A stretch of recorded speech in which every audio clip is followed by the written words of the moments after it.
ఇష్టం లేకుండా తాళి కట్టావని ఏడ్చే రకం కాదు నేను. జుట్టు పట్టుకొని ప్రేమలోకి ఈడ్చే రకం. ముసలోడువై చచ్చేంత వరకు ప్రేమించు.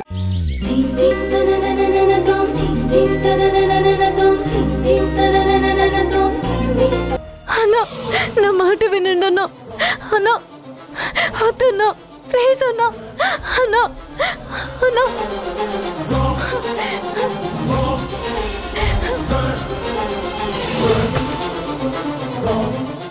అన్నా, నేను చెప్పేది వినండి.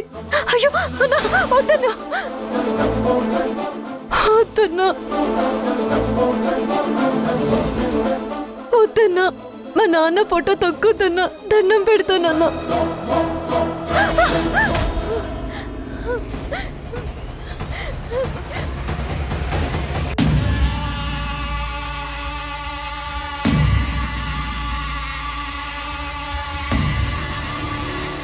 ఎత్తిన చెయ్యి ఆపేసావే, నేనే చేయమన్నాను.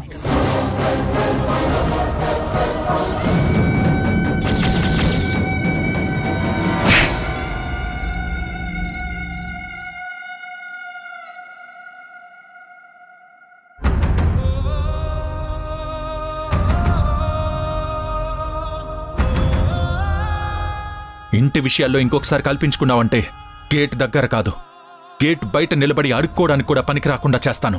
వెళ్ళక్కడి నుంచి.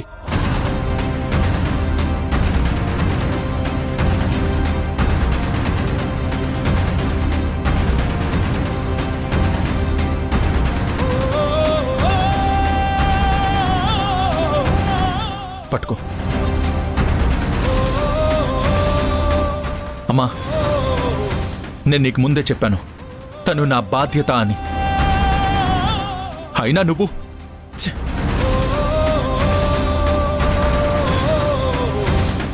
నా ముందు నిలబడింది అమ్మ అని ఊరుకున్నాను. అమ్మ అంటే అర్థం నాకు తెలుసు. ఆ ప్రేమని గుర్తించడం లేదని అనుకోవద్దు. అమ్మంటే అర్థం నీకు తెలుసా?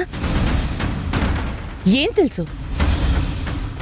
నా ప్రేమని గుర్తించే శక్తిని నువ్వెప్పుడో కోల్పోయావు. నిన్ను అడిగే గ్రీష్మతో నీ నిశ్చితార్థానికి ఏర్పాటు చేశాను. నువ్వు సరే అన్న తర్వాతే డేట్ ఫిక్స్ చేశాను. నువ్వు రాకపోతే అందరి ముందు అవమానంతో తలదించుకున్నాను నేను. అదే ముహూర్తంలో ఒక బజారు దాంతో నువ్వింట్లోకొచ్చావు. నేను చచ్చిపోయాననుకున్నావా? అలా అయితే నువ్వొక దండతోనే రావాల్సింది. ఇది నాకు దండ వేయడానికి వచ్చిందని నాకు తెలుసు. అందుకు మల్లిక శవం కూడా ఒప్పుకోదు. ఇంత చేసి నువ్వంటున్నావా అమ్మంటే అర్థం తెలుసా అని? అమ్మా, అది కాదమ్మా. వద్దు.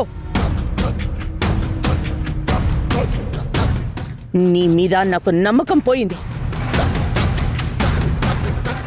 నేను నిన్ను మళ్ళీ నమ్మాలి అంటే దీన్ని ఈ ఇంట్లోంచి నువ్వే గెంటేయాలి.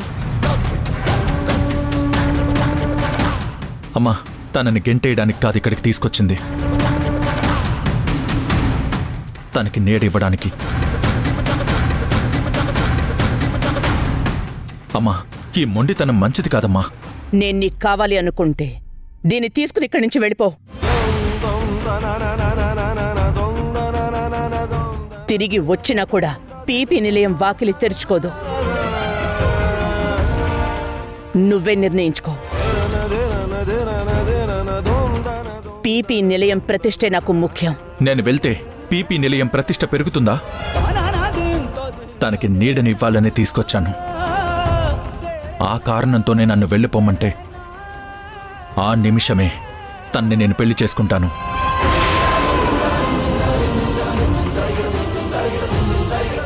ఆ తర్వాత పత్రిక వాళ్ళందరినీ పిలిచి ఈ విషయం అనౌన్స్ చేస్తాను.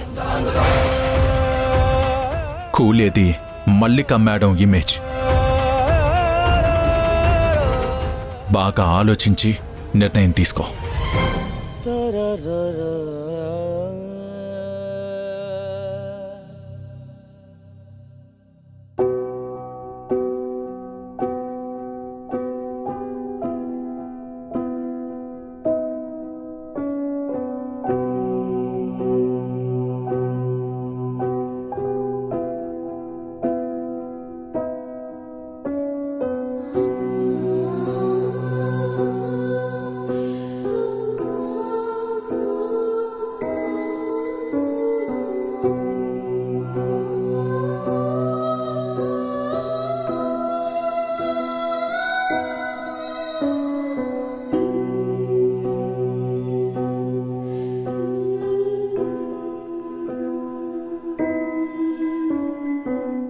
అమ్మా, తనని గెంటేయడానికి కాదు ఇక్కడికి తీసుకొచ్చింది, తనకి నీడివ్వడానికి.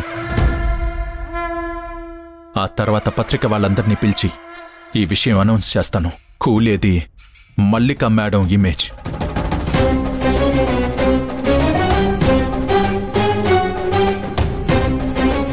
చంద్రన్న, ఇంట్లో ఇప్పుడు అందరికీ నా మీద జాలి కలుగుతోందా? పులి పిల్లయింది కదూ. ఒక బజారు దానికోసం నా కొడుకు నా మీదే చెయ్యెత్తే అంత పని చేశాడు. ఈ కాలం పిల్లలకి కొంచెం ఆవేశం ఎక్కువమ్మా. ఏదో తెలిసి తెలియక చేసుంటారు. చంద్రన్న, నేనంత తొందరగా కృంగిపోను. నిప్పుల మీద నడిచే ఇంత దూరం వచ్చాను. వాడసలు నా కొడుకేనా అనిపిస్తోంది.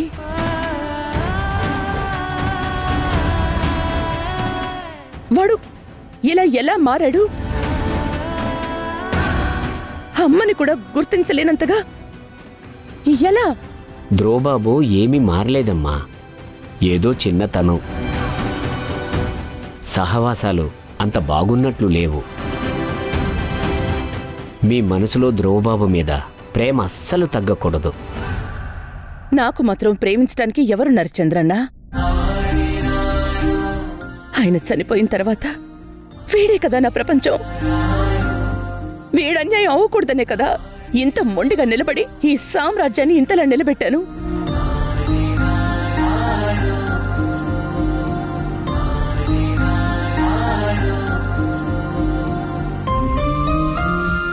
అమ్మా,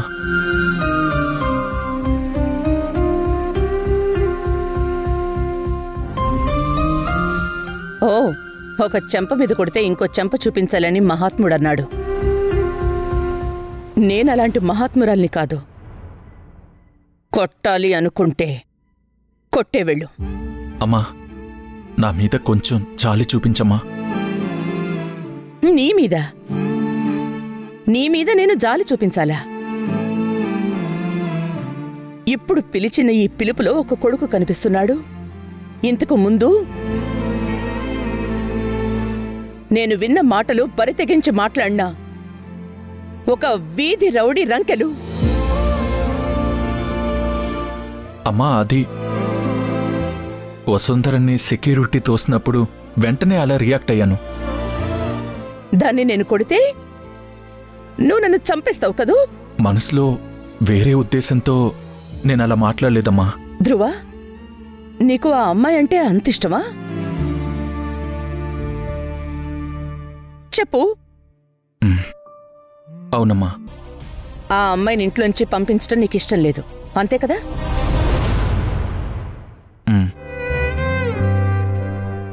సరే, నేను కొన్ని డెసిషన్స్ తీసుకున్నాను. అవి ఒక గంటలో ఇక్కడ జరుగుతాయి.